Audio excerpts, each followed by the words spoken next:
નમસ્કાર દર્શક મિત્રો, દિલુક સત્તા શોમાં આપણું સ્વાગત છે. અમેરિકાના રાષ્ટ્રપતિ ડોનાલ્ડ ટ્રમ્પે ભારત સહિત દુનિયાના 70થી વધુ દેશો પર રેસિપ્રોકલ ટેરિફ લગાવવાની જાહેરાત કરતા ખળભળાટ મચી ગયો છે. ટ્રમ્પે એક એક્ઝિક્યુટિવ ઓર્ડર પર હસ્તાક્ષર કર્યા છે, જેમાં વિવિધ દેશોથી યુએસમાં આયાત થતી પેદાશો પર 10%થી લઈને 41% સુધીનો રેસિપ્રોકલ ટેરિફ લગાવવામાં આવ્યો છે. અને આ ઓર્ડર 7મી ઓગસ્ટથી લાગુ થઈ શકે છે, જેમાં ભારત પણ સામેલ છે. ટ્રમ્પે ભારતને અમારો મિત્ર તેમ ગણાવતા તેના ઉચ્ચ ટેરિફ અને રશિયા સાથેના વેપારના કારણે ટીકા પણ કરી હતી. જોકે ભારતીય પ્રોડક્ટ્સ માટે અમેરિકા એ ઘણું બધું મોટું બજાર છે. એવામાં ટ્રમ્પની આ જાહેરાતથી બિઝનેસ પર અસર થવાની પણ સંભાવનાઓ છે. જોકે અમેરિકન રાષ્ટ્રપતિએ આ મામલે વાતચીત કરવાની પણ ઈચ્છા આના અગાઉ વ્યક્ત કરી હતી, પરંતુ તાજેતરમાં જ એવા અહેવાલો સામે આવ્યા છે કે અમેરિકાએ ભારત સહિત ઘણા બધા દેશોને રાહત આપતા નવા ટેરિફ ઓર્ડર પર હસ્તાક્ષર કર્યા છે, જે તેના વેપાર ભાગીદારો છે. જે પછી ભારત સહિત ઘણા બધા દેશોને હવે 1 અઠવાડિયાનો સમય મળ્યો છે. એટલે કે આ ટેરિફ દરો હવે 7મી ઓગસ્ટથી લાગુ કરવામાં આવશે. પરંતુ હવે અહીંયા પ્રશ્ન એ થઈ રહ્યો છે કે ટ્રમ્પના ટેરિફના ભારણથી ભારત કેવી રીતે બચી શકે છે? શું આનાથી અર્થતંત્ર પર કોઈ અસર થશે ખરી? અને જો થશે તો આ અસર કેવી પડવાની છે? તો અહેવાલ એવા મળી રહ્યા છે કે અમેરિકાના રાષ્ટ્રપતિ ડોનાલ્ડ ટ્રમ્પે 2 એપ્રિલે ભારત સહિત દુનિયાના 100 જેટલા દેશો પર ટેરિફ લગાવવાની જાહેરાત કરી હતી. ડોનાલ્ડ ટ્રમ્પનું કહેવું હતું કે કોઈ દેશ અમેરિકાની ચીજ વસ્તુઓ પર વધારે ઇમ્પોર્ટ ડ્યુટી લગાવશે તો અમેરિકા પણ તે દેશની આયાત થતા માલ પર ઊંચો ટેરિફ લગાવી શકશે. ટ્રમ્પે આને રેસિપ્રોકલ ટેરિફ ગણાવ્યો હતો. એપ્રિલમાં ડોનાલ્ડ ટ્રમ્પે ભારત પર 26% ટેરિફ લગાવવાની જાહેરાત કરી હતી.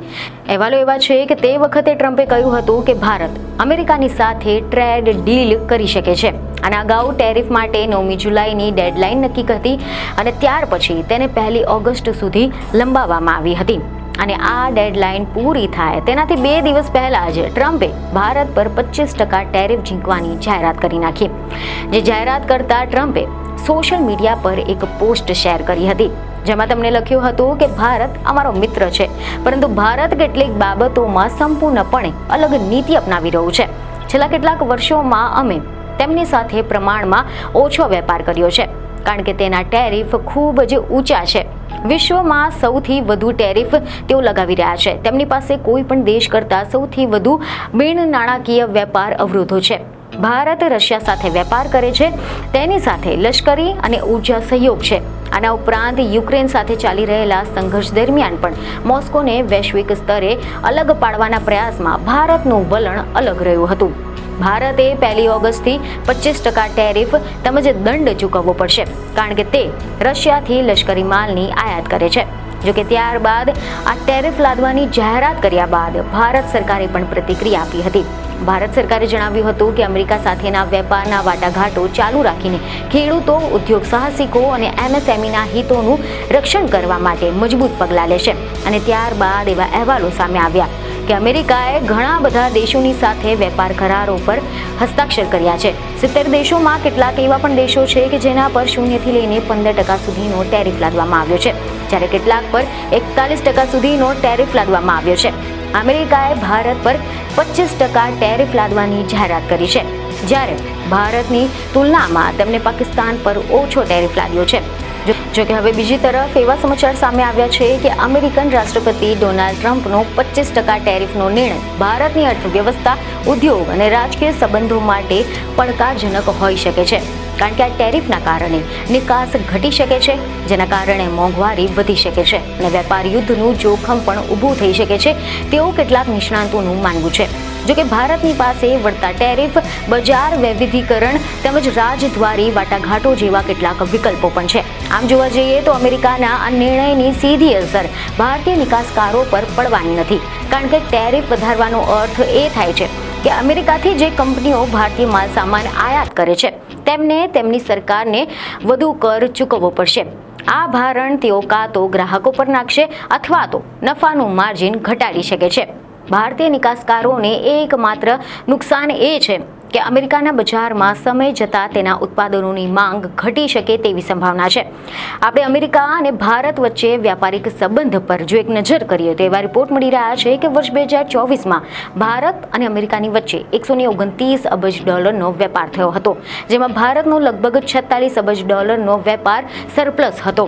ભારત અમેરિકન ઉત્પાદનો પર સૌથી વધારે ટેરિફ લગાવનાર દેશમાં માનવામાં આવે છે. ભારત દ્વારા આયાત પર સરેરાશ 17% જેટલો ટેરિફ લાગે છે, જ્યારે એપ્રિલના અગાઉ અમેરિકા 3.3% ટેરિફ લગાવતું હતું. નિષ્ણાંતોના મતે અમેરિકામાં નિકાસ થતા ઉત્પાદનો ખાસ કરીને ભારતના 30 જેટલા સેક્ટરમાંથી આવે છે, જેમાં 6 કૃષિ સેક્ટરના અને 24 જેટલા ઇન્ડસ્ટ્રીયલ છે. અને તે સમયે આ મહત્વની વાત એ હતી કે ભારતમાંથી સૌથી વધુ નિકાસ કરતા ફાર્મા સેક્ટરને તેમાંથી બાકાત રખાયું હતું. ભારતમાંથી લગભગ $13 અબજની ફાર્મા પ્રોડક્ટની નિકાસ થાય છે, અને આ વખતે પણ ફાર્માને બાકાત રખાયું છે કે નહીં તે હજુ પણ સ્પષ્ટ નથી. આ ઉપરાંત જ્વેલરી, ટેક્સટાઇલ્સ, ટેલિકોમ અને ઇલેક્ટ્રોનિક સામાન, ઓટોમોબાઇલ્સ, કેમિકલ સાથે સંકળાયેલા સેક્ટરને સૌથી વધુ અસર થવાની શક્યતા છે. આ ઉપરાંત ભારતમાંથી અમેરિકામાં $11.88 અબજ સોના, ચાંદી અને ડાયમંડની નિકાસ થાય છે. એટલે કે આ ક્ષેત્રમાં નિકાસ ઘટે તો નાના કારીગરો અને ઉદ્યોગો પર અસર પડે તેવી પણ શક્યતા છે. આ સિવાય ભારતમાંથી અમેરિકામાં $4.93 અબજ કપડાની નિકાસ થાય છે, તેથી આ સેક્ટરને પણ અસર થઈ શકે છે. ભારત અમેરિકાને $14.39 અબજ મોબાઈલ, ટેલિકોમ અને ઇલેક્ટ્રોનિક્સ ડિવાઇસ વેચે છે, તેને પણ અસર થવાની શક્યતા છે. અને આ બધાની જ વચ્ચે સિટી રિસર્ચના અંદાજ મુજબ અમેરિકાના ટેરિફના કારણે ભારતને વર્ષે $700 કરોડ નુકસાન જશે. આ સિવાય ટેરિફ વધવાની સીધી અસર ઉત્પાદન પર પડી શકે છે, અને ઉત્પાદન ઘટવાથી રોજગારી પણ ઘટી શકે છે, જેના કારણે સમગ્ર આર્થિક ચક્રને અસર થશે. હવે આપણે જાણીએ કે ભારત પાસે બીજા કયા રસ્તાઓ છે. તે અહેવાલ એવા મળી રહ્યા છે કે વાણિજ્ય અને ઉદ્યોગ મંત્રાલય પોતાના નિવેદનમાં જણાવ્યું છે કે ભારત અને અમેરિકા છેલ્લા 1 મહિનાથી નિષ્પક્ષ, સંતુલિત અને પરસ્પર લાભદાયક દ્વિપક્ષીય વ્યાપાર સમજૂતી પર કામ કરે છે, અને બંને દેશો લક્ષ્ય માટે પ્રતિબદ્ધ છે. અમેરિકાના ટેરિફ વિરુદ્ધ ભારતની પાસે હાલમાં સૌથી મોટો વિકલ્પ અસરકારક ટ્રેડ ડીલનો છે, અને આ ડીલ નહીં થાય તો ભારતે અમેરિકા સિવાય બીજા નિકાસ બજારો શોધવા પડી શકે છે, અથવા તો અમેરિકા જતા સામાનનો રૂટ બદલવો પડી શકે છે. આ સિવાય એવા રિપોર્ટ મળી રહ્યા છે કે કેટલાક આર્થિક બાબતોના નિષ્ણાંતોનું માનવું છે કે મોદી સરકાર દેશના હિતમાં નિર્ણયો લેવામાં કોઈ સંકોચ નથી રાખતી. જેમ કે અમેરિકાના પ્રતિબંધો હોવા છતાં પણ નાગરિકોને સસ્તું તેલ મળી રહે તેના માટે રશિયા સાથે વેપાર ચાલુ રાખ્યો હતો. અને હાલના આ ટેરિફ બાબતે એવું પણ કહેવાઈ રહ્યું છે કે ભારત સરકાર નાગરિકોના હિતને ધ્યાનમાં લઈને કોઈ મોટો નિર્ણય લઈ શકે છે.